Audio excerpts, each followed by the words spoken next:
Assalamualaikum warahmatullahi wabarakatuh. Kenalkan, nama saya Muhammad Rizkul Ahmad Ibrahim, NIM 2003-230, Prodi Erimika kelas D. Pada kesempatan kali ini, saya akan mempresentasikan materi atau tugas yang ada pada modul analisis rancangan.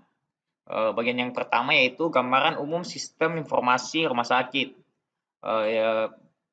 Pada sistem informasi rumah sakit, tampilan awalnya yaitu terdapat judul rumah sakit dan entitas master dan transaksi. Entitas master itu berupa pasien baru, dokter, diagnosa, tindakan, ruangan, dan apotik. Sedangkan entitas transaksi yaitu TPPRJ, TPPRI, pasien poliklinik, pasien rawat inap, pasien rawat jalan pulang, dan pasien rawat inap pulang.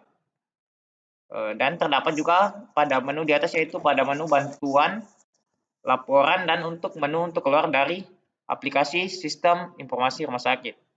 Lalu lanjut yang kedua yaitu diagram konteks SIRS. Diagram konteks SIRS. Yang pertama hasil inputnya yaitu entry data pelayanan ke TPP, lalu hasil outputnya yaitu laporan pengunjung dan kunjungan.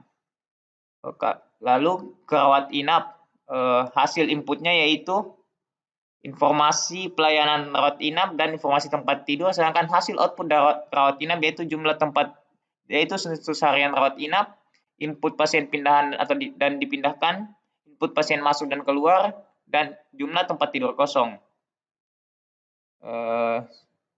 Pada bagian admisi, hasil inputnya yaitu yaitu biaya entry perawatan, sedangkan hasil outputnya yaitu laporan biaya pemerintah. Lalu ke IGD, hasil inputnya yaitu informasi pelayanan IGD, sedangkan hasil output dari IGD yaitu data pasien kritis dan data pasien yang masuk.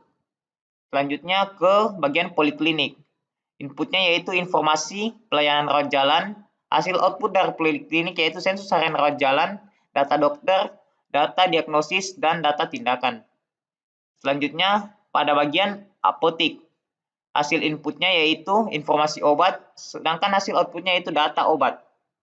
Lalu ke pasien. Pasien yaitu hasil inputnya yaitu informasi biaya perawatan dan informasi pasien, sedangkan hasil outputnya yaitu data pasien. Selanjutnya pada bagian diagnosa, hasil inputnya yaitu informasi data diagnosa. Lalu pada tindakan, hasil inputnya yaitu informasi tentang penunjang atau tindakan, lalu hasil outputnya hasil input tindakan dan penunjang. Lalu pada rekam medis, hasil inputnya yaitu data kamar, data indeks, dan informasi rekam medis, sedangkan hasil output rekam medis yaitu data kamar dan nomor RM pasien atau identitas pasien. Sedangkan yang dikirim langsung ke pusat atau pimpinan yaitu laporan rumah sakit internal maupun eksternal rumah sakit. Selanjutnya pada bagian ketiga yaitu data flow diagram level 0. Bagian pertama pendaftaran. Petugas pendaftaran pada bagian input yaitu data pasien, login, lalu petugas pendaftaran mengeluarkan hasil output data petugas pendaftaran, lalu hak pasien. Petugas rekam medis yaitu laporan penyakit, laporan kunjungan pasien. Sedangkan pada pasien yaitu data identitas pasien dan data KIB pasien. Lalu selanjutnya yaitu ke pemeriksaan. Pemeriksaan yaitu kepada pasien yaitu mengirim resep obat. Lalu kepada dokter mengirim data pemeriksaan, sedangkan dokter itu data dokter, data hasil pemeriksaan, data resep obat, data permintaan penunjang medis.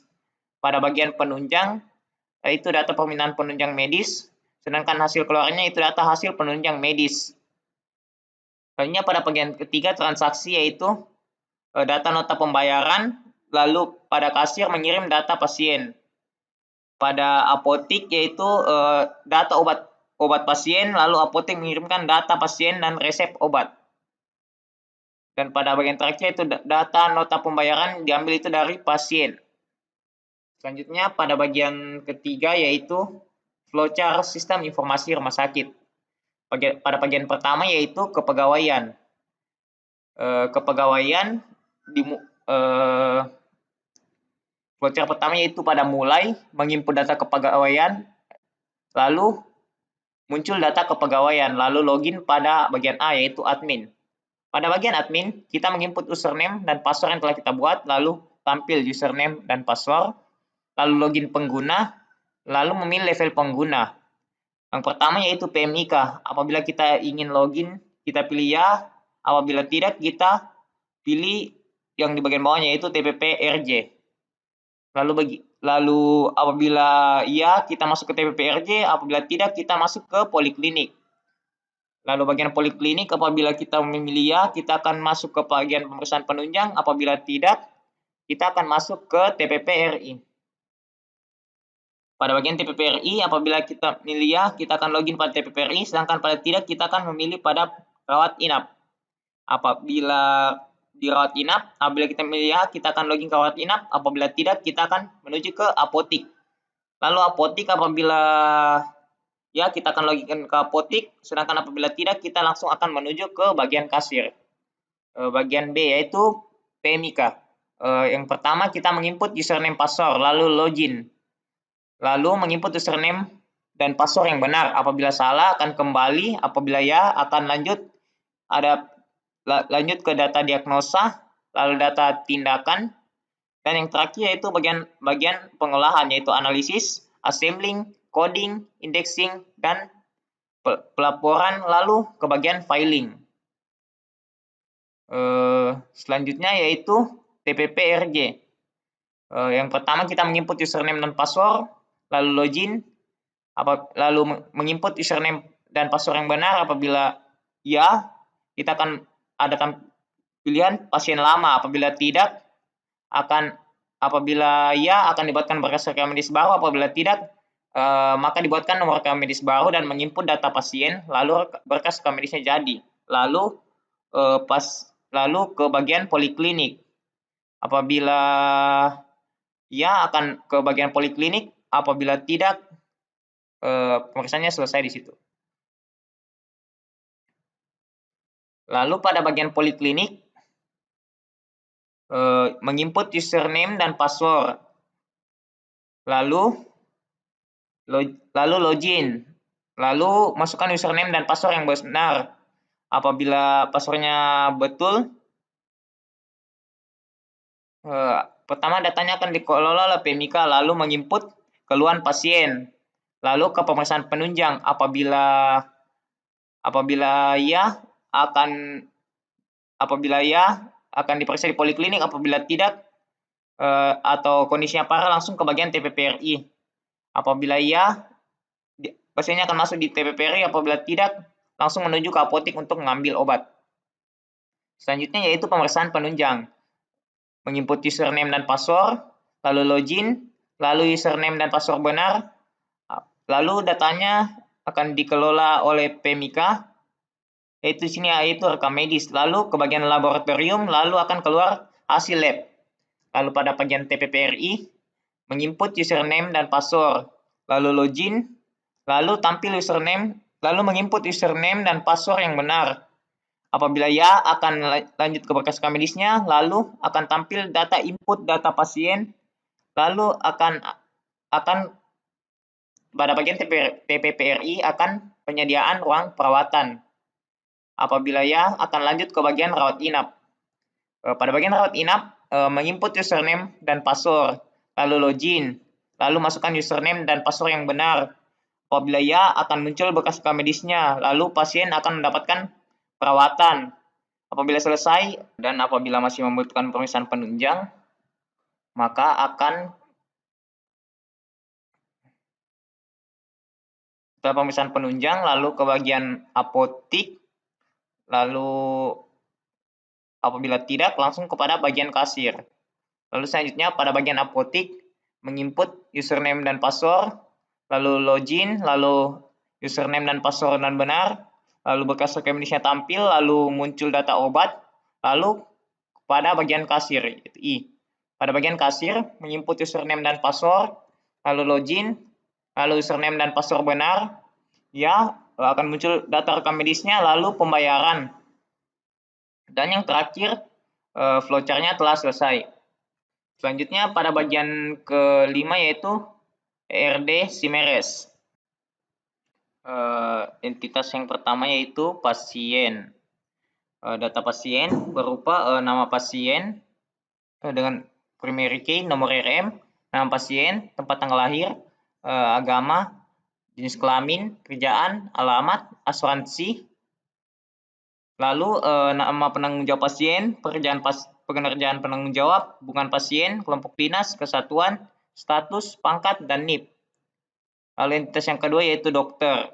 Dokter, primary key-nya yaitu kode dokter, lalu nama dokter, spesialis, jenis kelamin, alamat, tempat tanggal lahir, nomor telepon, dan tempat praktek.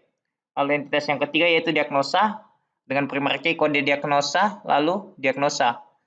Lalu yang keempat yaitu tindakan, dengan primary key kode tindakan, lalu tindakan. Lalu yang kelima yaitu ruangan, primary key-nya itu kode ruangan. Lalu nama ruangan, kode dokter, nama dokter, dan tarif per hari. Lalu apotik, primary key-nya itu kode obat, lalu nama obat, dan harga obat. Selanjutnya, data pasien itu tersebut terrelasikan ke TPP-RJ. TPP-RJ, primary key-nya yaitu kode pasien. Lalu terdiri dari komponen nomor RM, nama pasien, jenis kelamin, tanggal lahir, tanggal kunjungan, dokter rumah sakit, tempat pelayanan, waktu kunjungan, pengirim, dan nomor urut. Lalu TPP-RJ terrelasikan datanya ke pasien rawat jalan atau poliklinik, yaitu nomor RM, nama pasien, jenis kelamin, tanggal lahir, tanggal kunjungan, kode ruangan, nama ruangan, kode diagnosa, obat, dan keterangan. Rawat jalan terrelasikan atau mengambil data dari ruangan, diagnosa, serta apotik. Lalu rawat jalan dapat juga terrelasikan datanya ke TPP-RI, yaitu TPP-RI dengan primary key nomor RM, lalu nama pasien, jenis kelamin, tanggal lahir, tanggal masuk, nama kode ruangan, nama ruangan, asuransi, nama penanggung jawab, dan hubungan penanggung jawab.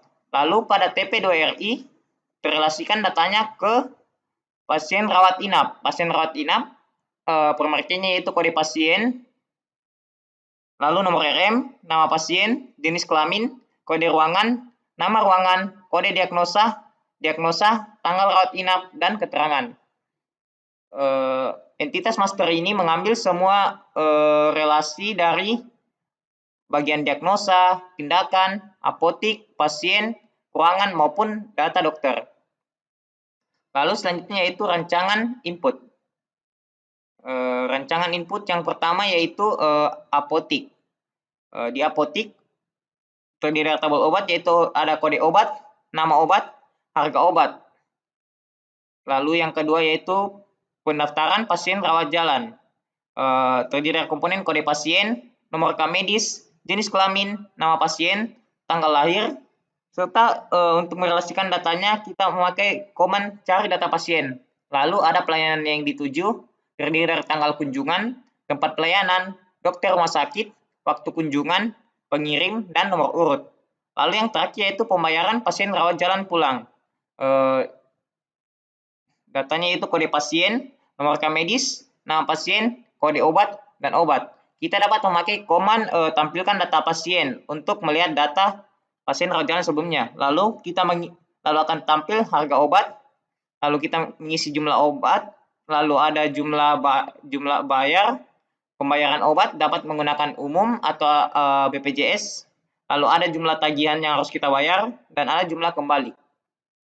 Selanjutnya yaitu rancangan output. Rancangan output apotik yaitu seperti contohnya Z1 paracetamol dengan harga obat 20.000 dan contoh yang lainnya. Lalu pada TPP-RJ ada kode pasien 01, nomor RM 200-201 dengan nama pasien Rizkula, jenis kelaminnya laki-laki, tanggal lahirnya 17 November 2002, tanggal kunjungan, tanggal 12 Februari 2023, tempat pelayanannya itu poli umum, dokter rumah sakit yaitu Dr. Fadil, waktu kunjungan jam 9 pagi, pengirim datang sendiri, nomor urut 01. Lalu yang terakhir yaitu ada pasien rawat jalan pulang, yaitu dengan kembali kode pasien yang sama 01, nomor rem 20201, nama pasien Rizkula, kode obatnya Z1 yaitu paracetamol, harga obatnya 20.000, jumlah obat 3, pembayaran obat menggunakan BPJS. Lalu yang terakhir yaitu ada kamus data SIRS. Kamus data SIRS yaitu keseluruhan database yang telah kita buat pada aplikasi Visual Basic dan merelasikan datanya. Yang pertama yaitu ada keamanan sistem, yaitu tidak pemakai dan kunci. Lalu ada entitas yang pertama, master yang pertama itu yaitu ruangan. Seperti yang kita lihat, kode ruangan tersebar ke beberapa bagian, yaitu pada bagian pasien rawat inap, TPPRJ, poliklinik, dan TPPRI. Lalu apotik terdiri dari kode obat, nama obat, dan harga obat. Lalu pencarian data pasiennya itu nama pasien, nomor RM, kode pasien. Lalu data pasiennya itu pasien baru yang kita pertama kali berkunjung ke rumah sakit tersebut. Dapat identitas pasiennya lengkap. Lalu ada diagnosa, yaitu kode diagnosa dan kode diagnosa dan diagnosa. Lalu ada tindakan, kode tindakan dan tindakan. Lalu relasikan ke seluruh pasien TPPRJ maupun TPPRI. Lalu ada data dokter, yaitu kode dokter, nama dokter, tempat tanggal lahir, alamat, spesialis. Mungkin seperti ini contoh kamus data SIRS. Mungkin cukup ini yang dapat saya sampaikan. Lebih kurangnya mohon dimaafkan. Apabila ada kesalahan kata mohon dimaafkan. Assalamualaikum warahmatullahi wabarakatuh.